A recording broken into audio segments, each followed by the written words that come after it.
Este video es para presentar el trabajo final de la materia Estadística Espacial, que es una materia optativa de la maestría en Estadística Matemática de la Facultad de Ciencias Exactas de la Universidad de Buenos Aires. Las autoras de este trabajo somos Ivana Abram y Agustina Paterlini. Y vamos a investigar un poco la distribución de focos de calor en Argentina entre marzo de 2021 y marzo de 2022. La motivación principal fue a partir de los incendios que se produjeron en la provincia de Corrientes en enero de este año, de 2022, y entonces nos llamó la atención tener datos de focos de calor en Corrientes y en todo el país. Para la obtención de los datos, lo que hicimos fue registrarnos en la página de la NASA. En la misma página se puede descargar automáticamente datos de las últimas 24 horas y de la última semana, pero como queríamos mapear la evolución de los focos de calor durante todo un año, lo que hicimos fue hacer el pedido especial para los datos que nosotros necesitábamos. Y prácticamente al día siguiente nos enviaron la información. Dejamos el link a mano por si alguien más quiere descargar los datos. Bueno, los datos que nos envió la NASA corresponden a información que registra un sensor llamado VIRS, que su traducción en español es Conjunto de Radiómetros para Imágenes en Infrarrojo y Visible. Esta es una herramienta que sirve para detectar focos de incendio, entre otras aplicaciones. Lo que hace VIRS es juntar imágenes y medidas de radiación de la Tierra en las bandas visible e infrarroja del espectro electromagnético. Este sensor opera en el vehículo espacial Suomi NPP desde octubre del 2011 y a su vez sobre el satélite NOAA 20 desde el 2017. Otra característica más es que orbita a 824 kilómetros de la superficie terrestre. Un aspecto muy importante de este sensor es su resolución de 375 metros. Esto quiere decir que cada observación registrada, cada celda, tiene una superficie aproximada de 375 por 375 metros cuadrados, mientras que el MODIS tiene una resolución de 1 kilómetro cuadrado. Ahí en la figura podemos ver cómo el VIRS registra muchas más observaciones que el MODIS.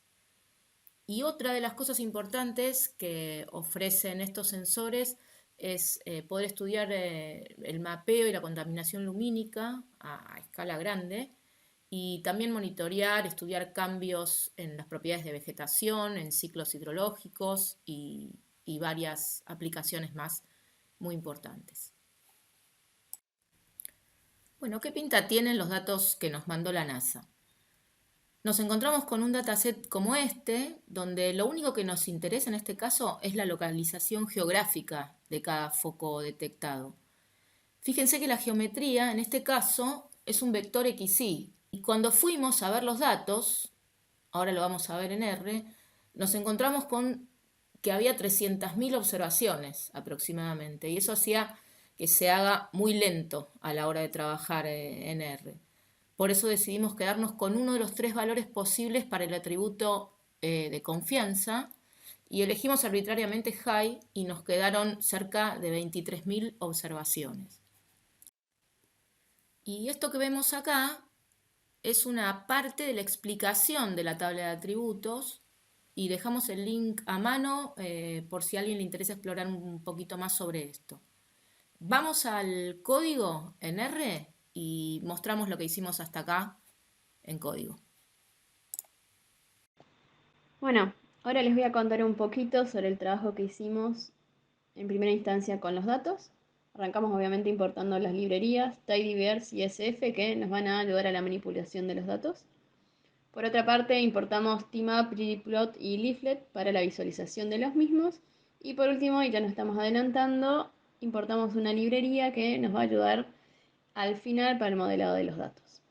A efectos de el video, todo ya está importado, incluso los datos cargados, pero vale decir que la lectura de los mismos lleva su tiempo. Bien, ya pasando a la importación de los datos, cargamos el dataset que nos había provisto la NASA, es un shapefile, aunque habían venido en otros formatos. Este shapefile, si me acompañan, miran acá a la derecha, contiene 300.000 datos. Y como había nombrado Ivana, bueno, tenemos información sobre la latitud, la longitud, brightness, el tiempo en que se adquirieron los datos, entre otra información al respecto. Y por supuesto, como es un shapefile, vamos a tener la columna que hace referencia a la geometría de los puntos.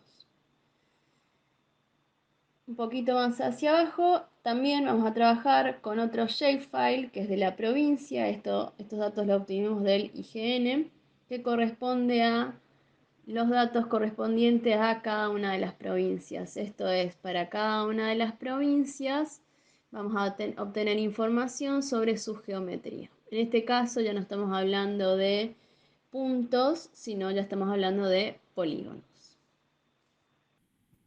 Bien, una vez importados los datos, pasamos a la limpieza de los mismos. Si se acuerdan, teníamos 300.000 mediciones y esto es la realidad es que computacionalmente era muy costoso para poder trabajar con las mismas, por lo cual tomamos un criterio para quedarnos con un subset de estos datos. ¿Y cuál fue? Bueno, trabajar con la confianza. Es una característica propia del sensor y es una medida de, bueno, cuán confiables son las mediciones que se están tomando.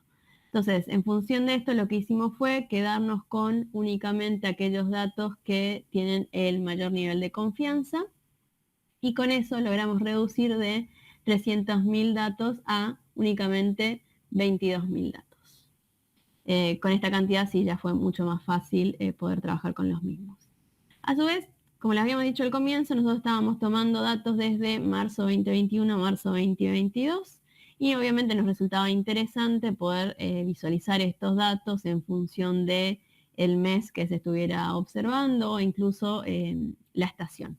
Por lo cual esa información no estaba dentro del dataset original, por lo tanto, haciendo uso de la librería Tidyverse, pudimos seleccionar, bueno, a qué mes corresponde esa medición y a su vez asignarle en función de las estaciones argentinas, bueno, la medición a qué estación correspondía, ¿no? Si era otoño, invierno, primavera o verano. Otra cuestión más que nos encontramos es que el shapefile de provincia provisto por el IGN contiene a todas las provincias, incluido la Antártida. Entonces, obviamente no existían focos de calor para la Antártida y cuando nos fuimos a visualizar los mismos, claro, de repente teníamos una porción más de la Tierra que dificultaba la visualización. Intentamos varias maneras de cómo eliminar esta porción de geometría y lo que nos resultó positivo fue establecer un cuadrado definiendo el mínimo de la latitud, el máximo de la latitud, el mínimo de la longitud y el máximo. Y en función de este cuadrado, bueno, recortar los datos de la provincia. Esto fue tan fácil utilizando la librería SF y la función en específico es stcrop. De esta manera eliminamos porción de polígonos que caían por fuera del cuadrado que habíamos definido de interés. Hasta acá llegan toda la parte de limpieza de los datos, pero antes de cortar les voy a mostrar cómo se ven estos datos provistos por la NASA, ¿no? Entonces, vamos acá un poco al comienzo, como les habíamos contado, tiene información de la longitud y la longitud. Brightness, que es lo que está midiendo el sensor, otra información que reporta él mismo, la fecha en que se adquirieron estos datos, obviamente el tipo de instrumento que habíamos dicho al comienzo, que es el sensor BIRS, el nivel de confianza que les había contado, que nos quedamos con aquellas mediciones de confianza high, otras mediciones más, también si la medición fue hecha de noche o de día y la columna correspondiente a la geometría. Estas dos últimas columnas corresponden al mes y la estación.